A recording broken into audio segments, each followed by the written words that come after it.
Bismillahirrahmanirrahim. Cara untuk membersihkan hati dan pikiran kita, sekaligus meluruskan niat kita, itu kurang lebih ada 5 hal yang dapat ditempuh. Terutama mohon ibu bapak ya, tolong perhatikan yang 5 ini dan amalkan, aplikasikan, contohkan kepada anak cucu kita. 1, caranya dengan banyak membaca dan mengkaji Al-Quran.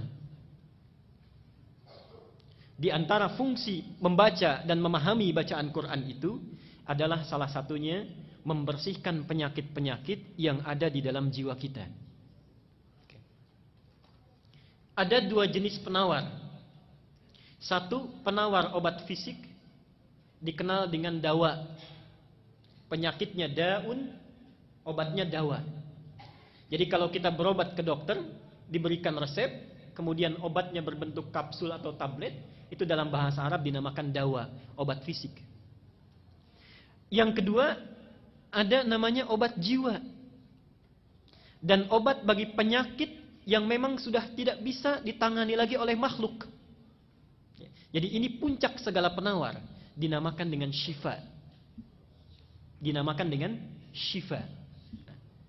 Quran itu di antara fungsinya adalah menjadi syifa, penawar, obat, penghilang penyakit-penyakit yang ada di dalam jiwa, sekaligus mampu menyembuhkan penyakit fisik yang sudah tidak bisa lagi ditangani oleh dawa.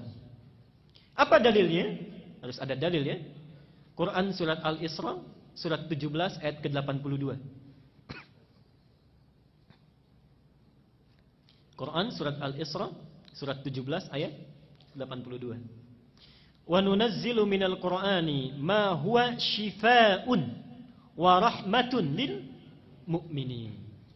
Wa nunazzilu minal Qur'an, dan kami jadikan, kami turunkan di antara ayat-ayat Quran itu yang bila sering dibaca, dipahami dengan baik, diamalkan kandungannya, itu bisa membersihkan jiwa, menjadi penawar bagi penyakit-penyakit jiwa yang sering meresap ke dalam diri kita. Wa rahmatun lil mu'minin, sekaligus menjadi rahmat, kemudahan dalam mengiringi aktivitas yang kita jalani di dalam aktivitas keseharian kita. Itu yang pertama.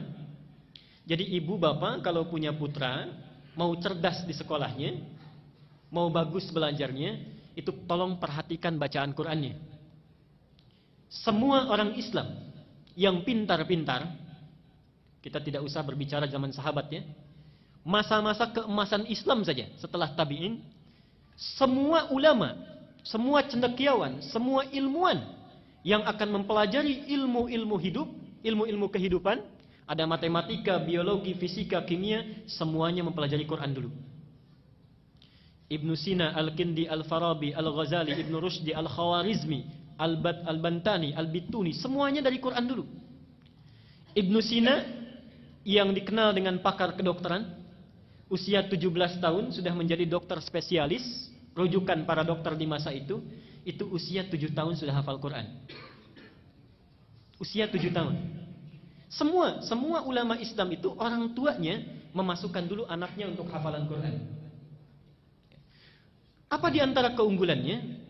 Orang-orang yang hafal Quran itu rata-rata ingatannya terbuka, kecerdasannya meningkat.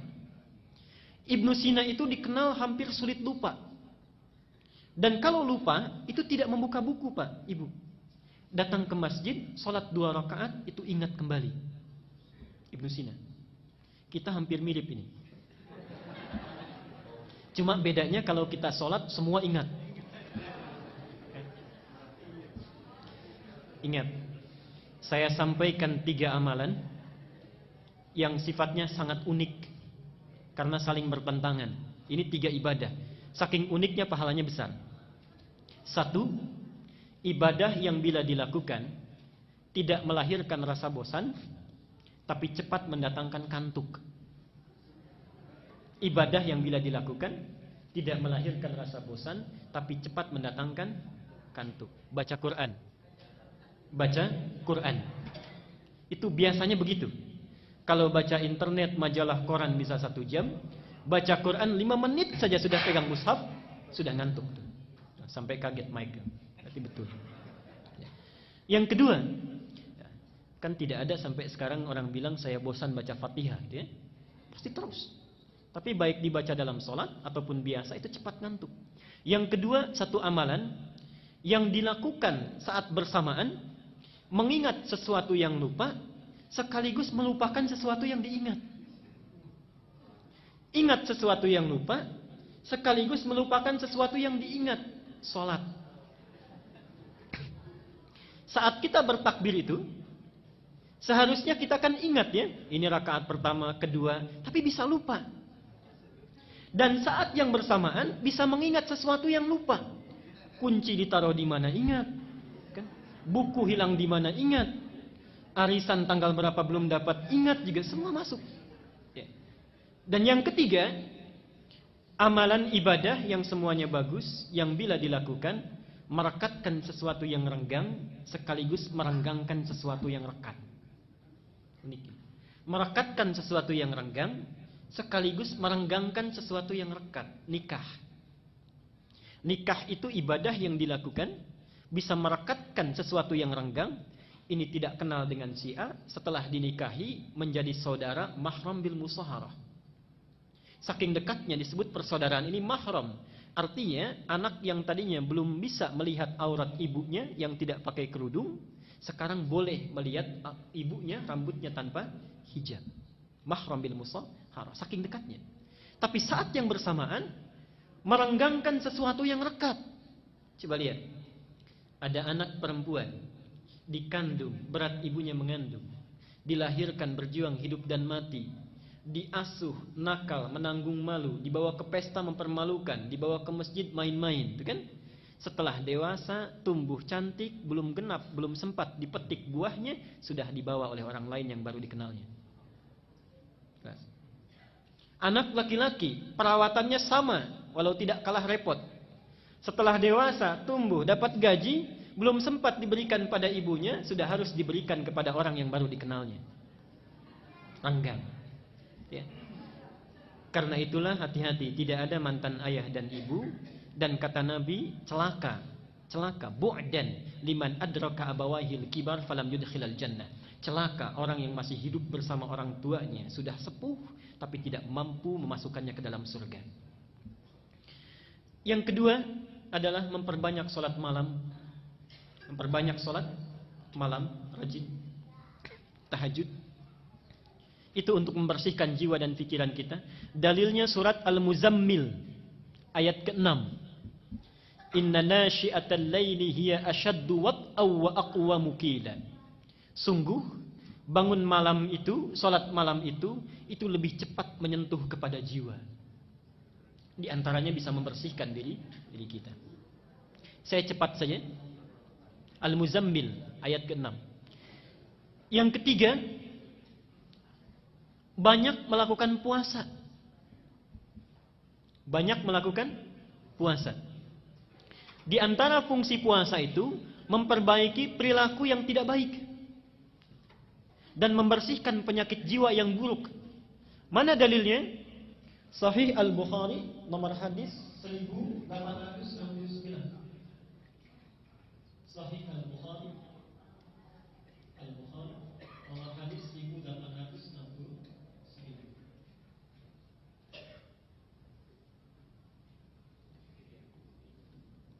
Kullu amal ibni Adam lahu illa siyam fa innahu li wa ana ajzi bihi. Setiap amal anak Adam itu untuknya kecuali puasa, maka dia untukku dan aku yang memberi pahalanya. Terusannya apa?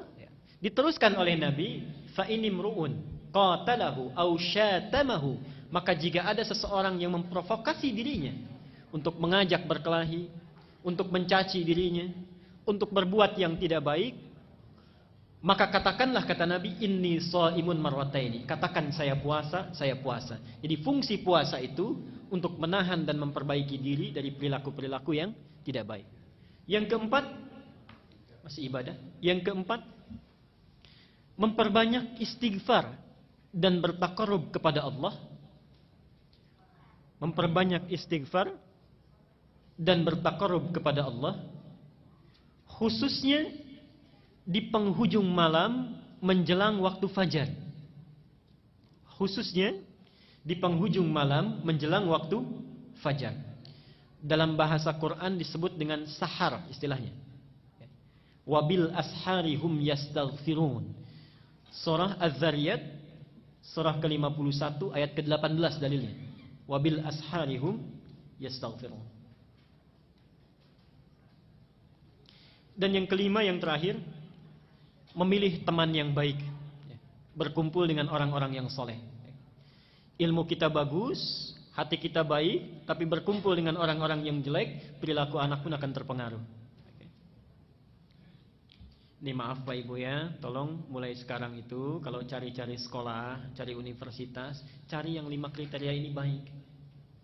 Yang bisa memberikan akhlak yang baik, tempat yang baik. Jangan sekedar pandai ya, pandai itu gampang dicarinya. Tapi carilah sekolah yang memberikan akhlak yang baik.